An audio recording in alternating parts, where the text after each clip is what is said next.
Chairman Shri Vipul Bhai Shah, Vice Chairman Shri Kirish Bhai Bansali, Regional Chairman of Rajasthan Shri Nirmal Ji, Executive Director Shri Sabayasachi Ray, esteemed office bearers of the Gems and Jewellery Export Promotion Council, and my dear friends.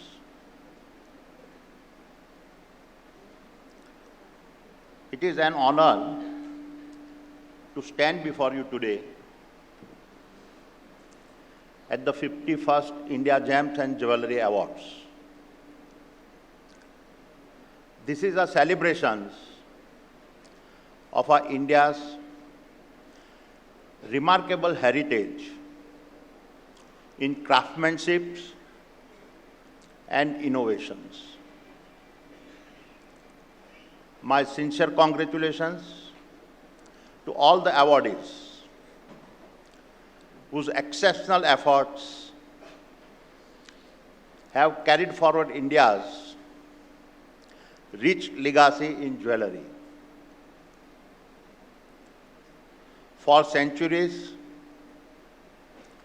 India has been recognized as the undisputed leader in the space of gemstones and as the nation of unmatched artisans. Jewellery in our culture is not just ornamental. It is deeply symbolic, a marker of heritage, emotion, and aspirations. Your work has kept these traditions alive and relevant in an ever-changing world. This industry is a powerhouse, providing employment to over 5 million Indians, a figure comparable to the workforce of our IT sector. Surat, as the global epicenter of diamond cutting and polishing, employs over 1 million skilled workers. This industry is not just an economic driver. It is a source of pride for our nation. However, the great success comes an even greater responsibility to innovate, expand, and lead courageously in the face of disruptions. My dear friends, India is the jewel in the global crown of the cut and polished diamond market, holding 26.5% of the share, and silver jewellery is at 30%. But the recent 14% decline in exports is more than a statistic. It is a wake-up call. It signals a turning point where challenges, both temporary and permanent, demand that we reimagine our approach. We are at the start of revolutions. Sustainability and technology, two forces reshaping industries worldwide, are now at our doorstep. The rise of lab-grown diamonds, the demand for transparency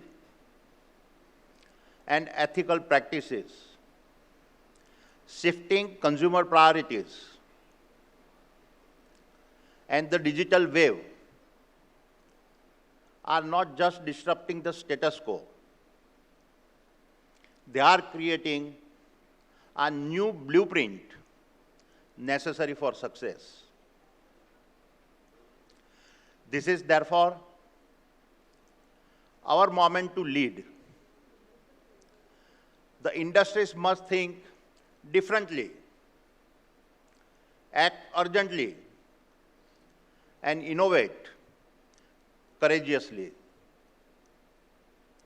Today's inflection point must be turned into an era of unprecedented opportunity for growth.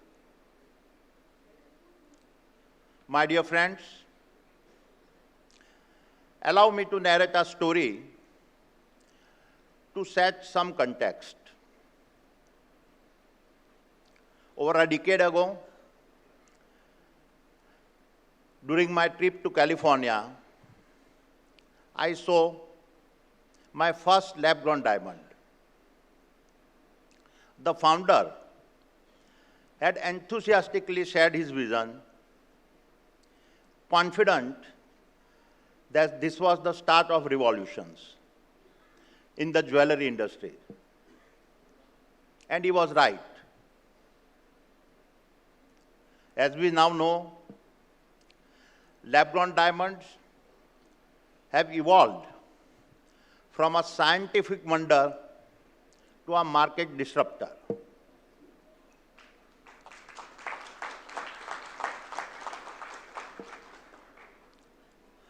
Today, they are officially recognized by the US Federal Trade Commissions as a real diamonds. These diamonds now cost significantly less than the natural diamonds. Advances in artificial intelligence and material science are pushing their quality and precision even further. It is not far-fetched to imagine a future where we design our own diamonds, specifying every detail from cut to color, clarity, and carat weight, making each piece uniquely personal. This is the future we must embrace. Also, beyond traditional gems, the concept of jewelry itself is shifting. Watches, smartphones, and wearables are becoming the new personal status symbols, redefining luxury. Younger generations, in particular, are preferring technology and experiences over conventional luxury goods. Another trend reshaping the market is the growing demand for unique, customized pieces, sparking a rise in custom design services. With technologies like a 3D printing, CAD software, virtual reality, and augmented reality, the process of designing, manufacturing, and experiencing jewelry is on the brink of a transformations. These trends force us to rethink what we produce. They challenge us to create a deeper emotional and a traditional connections in line with changing consumer needs and its behaviors. It is this spirit of transformations that I want to explore today, what it truly means to break the status quo. Only by challenging the status quo can we unlock new opportunity and shape the future. My dear friends, let me start with a personal story about the first time that I broke the status quo. This story holds a very special place in my heart. It laid the foundation of who I was to become. Diamond trading was my first entry point in my journey I took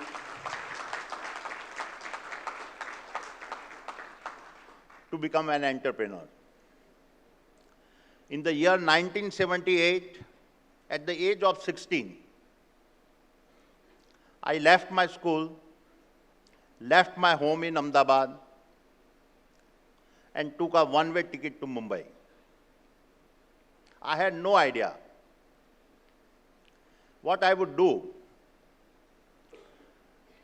but I was clear that I wanted to be an entrepreneur, and I believed Mumbai was the city of opportunities that would give me this chance. I got my first opportunity at Mahindra Brothers,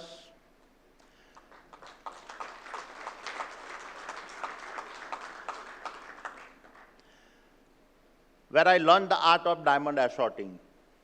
Even today, I recall the joy of closing my first deal. It was a transactions with a Japanese buyer, and I got a commission of rupees 10,000.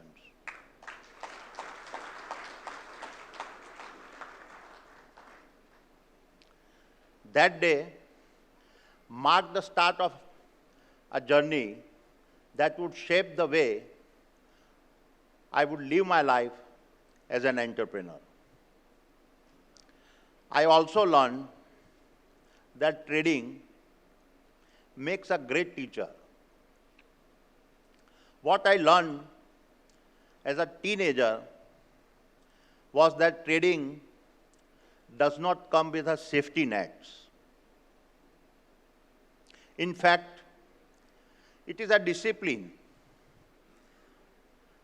where you must find the courage to fly without any protective nets. You must learn to take the jump and trust your own wings. In this field, hesitation is the difference between winning and losing. Each decision is a test, not just against the market, but against the limits of your own mind. Trading also taught me another priceless lesson. Too much of an attachment to outcomes limits your ability to challenge the status quo. Therefore, my dear friends, to accept the status quo is to settle for a destiny where you stop questioning, stop dreaming, and stop exploring your own potential. The Adani Group stands where it is today because we are not afraid to challenge ourselves. We continuously redefined our boundaries, refused to accept limits, and were comfortable with the discomfort of change.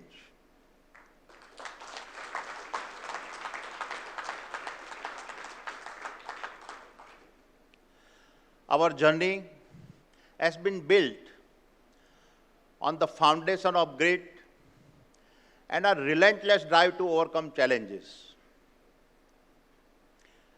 As I said earlier, I got to Mumbai when I was 16, but in 1981, just as I turned 19, I was called back to Ahmedabad to help with my family's polymer business. India, at that time, faced a great shortage of raw materials given the intense import controls. I saw firsthand the struggles that every small-scale industry faced. And then it was 1985, under the leadership of Sri Rajiv Gandhi, that India began to take its first steps towards economic liberalizations. I saw an early opportunity in these changes, especially with the relaxation of import policies for industries facing raw material shortages. While I had no prior experience in trading polymers, I still took a calculated risk and established a trading organization focused on imports. By 1990, my trading venture was performing well, but then India itself faced a critical moment. The massive foreign exchange crisis of 1991 threatened the entire economy, ultimately leading to a wave of economic reforms initiated by Prime Minister Shri P.V. Narasimha Rao ji and then Finance Minister Dr. Manmohan Singh. These reforms dismantled the license Raj, opened up the economy to foreign investments, and reduced import tariffs. I saw in these transformations of the Indian business landscape an opportunity to scale further. In 1991, at the age of 29, I established a global trading house expanding into polymers, metal, textiles, and agriculture products. In just 2 years, we became India's largest global trading house, proving that the combination of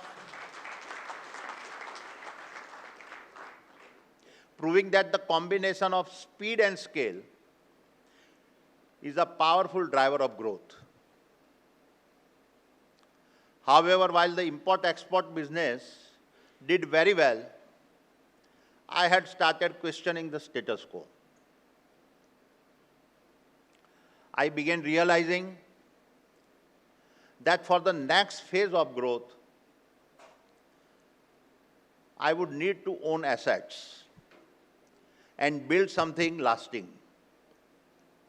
In other words, I had to challenge everything I knew. Remember, I had no experience in building anything. We had not even laid a single brick in our life. But opportunities show up for those that seek.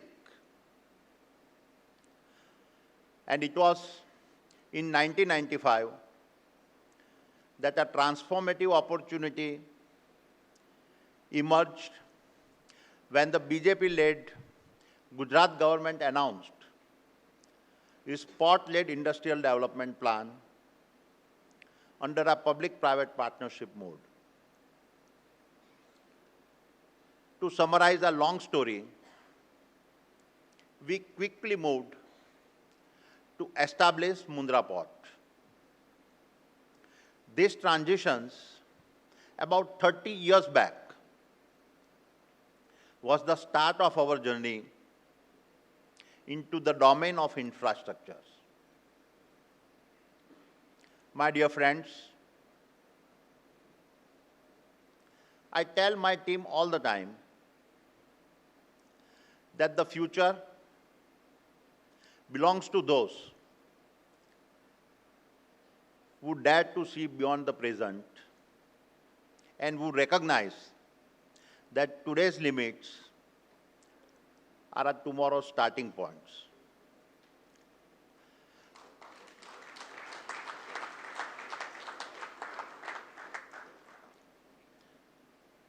Therefore, be it my leaving home to bet on myself as a young diamond trader,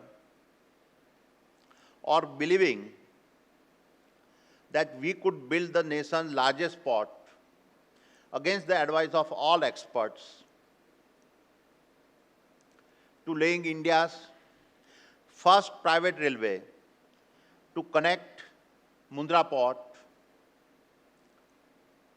to being able to establish the world's largest single-site thermal power generation capacity, to building the world's largest coal import terminal, to being the first in India to build up first private HVDC line, to making India's largest ever investment in an OECD country, to operating India's largest network of airports, to investing in a port in Israel and making a bet on the future of the India-Middle East corridor,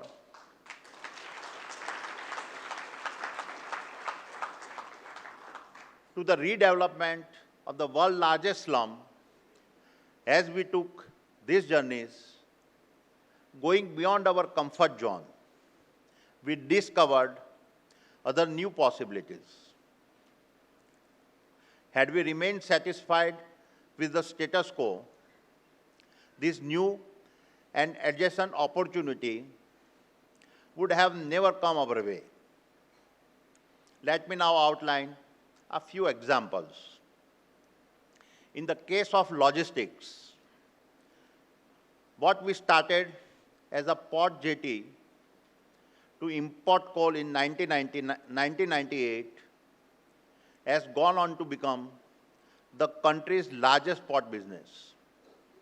This business today spans a network of 15 national and 5 international ports, and thereby allowing us to expand into building a network of integrated logistic nodes.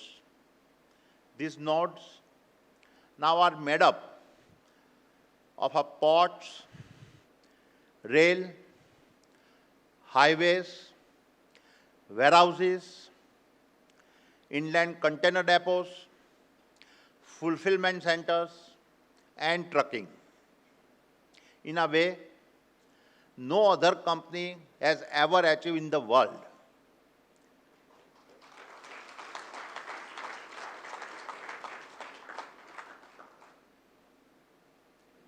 This journey has taken us deep into the Middle East, all the way into the Mediterranean, through Israel, and into the heart of Africa. For me, it is no more just about ports. It is now about leveraging India's geographic locations and doing our part to help make our nation become the center of the logistics world.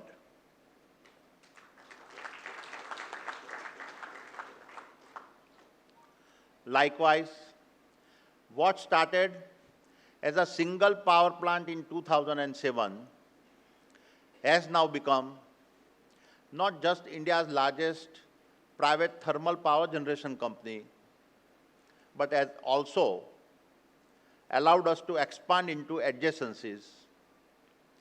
This expansion has seen us become India's largest private transmission company, largest private power distribution company, largest mine developer and operator, as well as the only company that successfully took up the challenge of a cross-border supply of power to help our neighboring nation.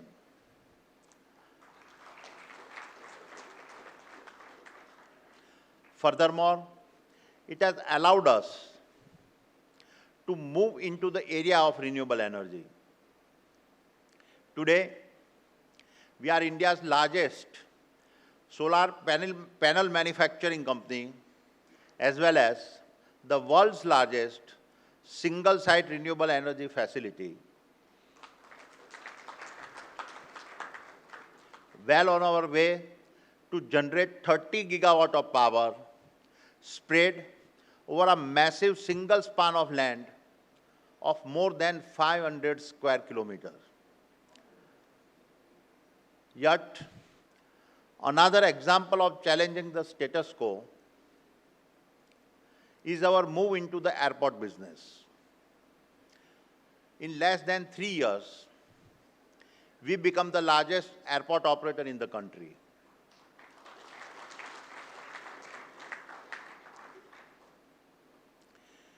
We then built our adjacencies that made us the largest airport logistics player with almost 40% of India's air cargo,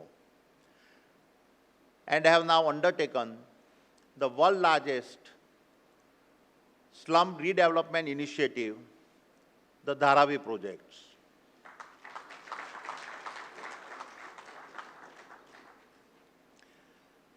And I must add here that, for me, Dharavi is not just about slum redevelopment. It is about restoring dignity, creating a sustainable ecosystems, and changing the status quo for over 1 million residents.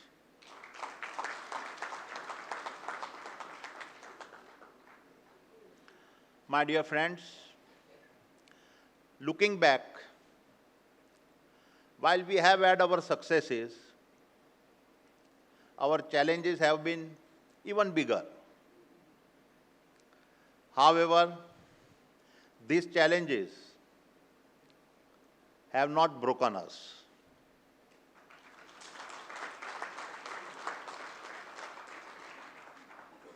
Instead, they have defined us.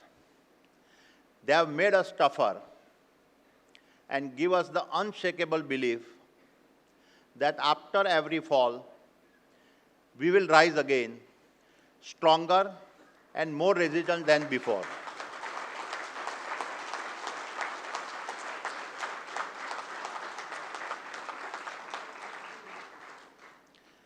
Let me talk about 3 examples. First, in 2010, when we were investing in a coal mine in Australia,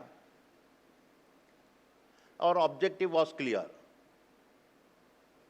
how to make India energy secure and replace every 2 tons of poor quality Indian coal with a 1 ton of high quality coal from Australia. However, the resistance from NGOs was huge and lasted almost a decade. In fact, it was so intense that we ended up funding the entire project of a $10 billion with our own equity.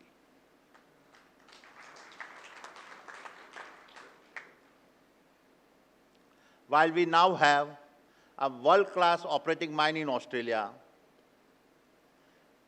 and it could be seen as a great sign of our resilience, the fact is that 100% equity funding took away over $30 billion of our debt refinancing from our green energy projects. The next example is from January last year. Just as we were getting ready to launch our follow-on public offering, we faced a short selling attack initiated from abroad. This was not a typical financial strike. It was a double hit targeting our financial stability and pulling us into a political controversy. All of this was further amplified by certain media with a vested interest. But even in the face of such adversity, our commitment to our principles remains strong. After successfully raising 20,000 crore rupees from India's largest ever FPO, we made the extraordinary decisions to return the proceeds.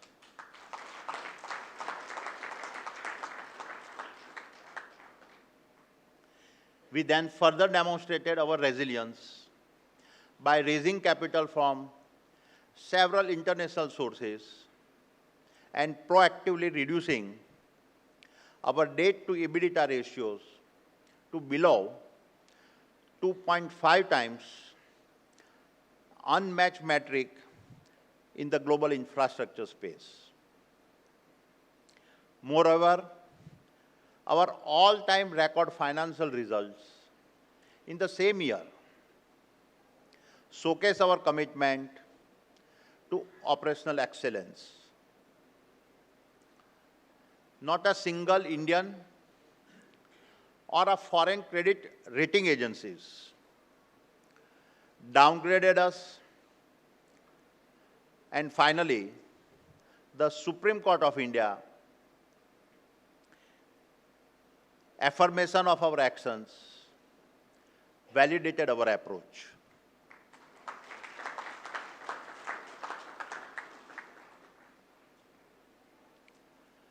The third example is a very recent.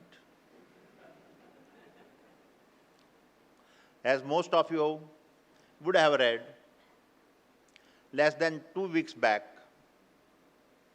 we faced as a set of allegations from the US about compliance practices at Adani Green Energy. This is not the first time we have faced such challenges. What I can tell you is that every attack makes us stronger.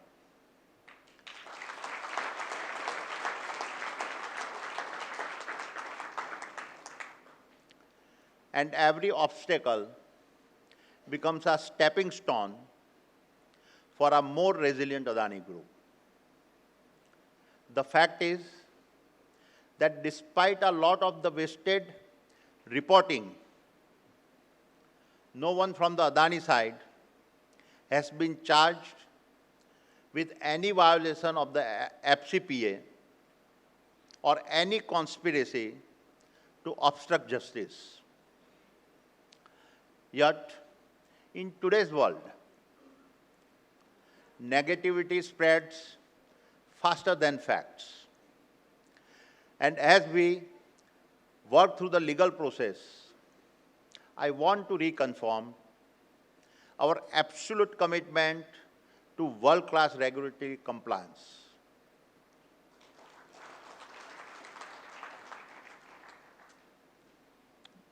My dear friends, over the years, I have come to accept that the roadblocks we face are the price of pioneering. The more bold your dreams, the more the world will scrutinize you. But it is precisely in that scrutiny that you must find the courage to rise, to challenge the status quo, and to build a path where none exists. To pioneer is to embrace the unknown, to break limits, and to believe in your vision even when the world cannot yet see it. Therefore, as I conclude, let me leave you with three guiding thoughts. First, embrace technology and sustainability as the twin pillars of progress.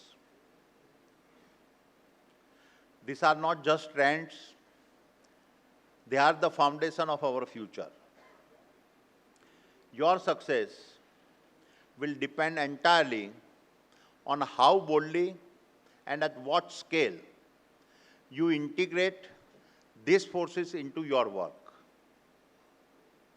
Technology will accelerate possibilities, while sustainability will ensure that your growth is enduring and responsible. Together, they represent the compass for a better tomorrow. Second,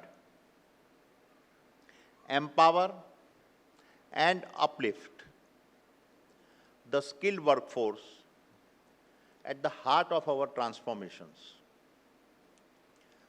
These craftsmen and artisans are the custodians of India's rich heritage, carrying forward skills passed down through generations.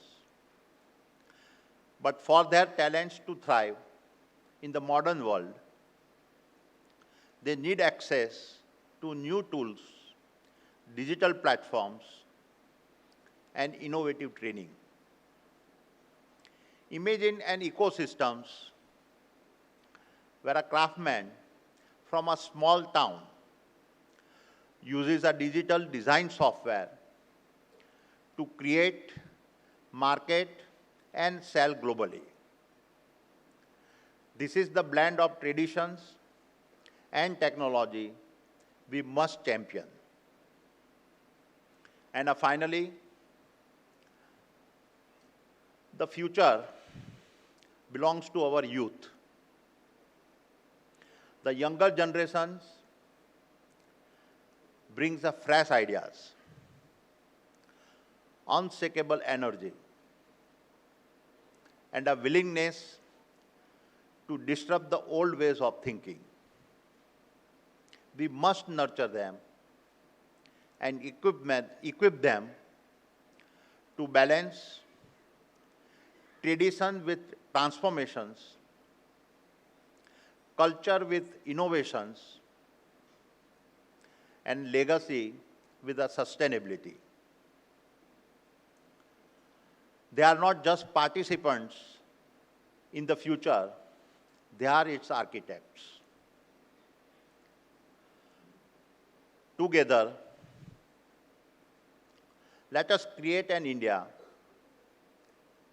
where the wisdom of traditions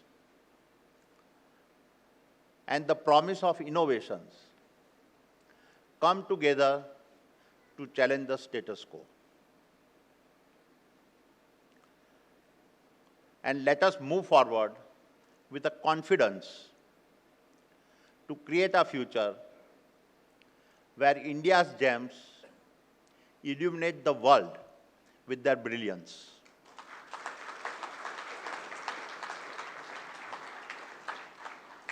Wish you all the best. Thank you. Jai Hind.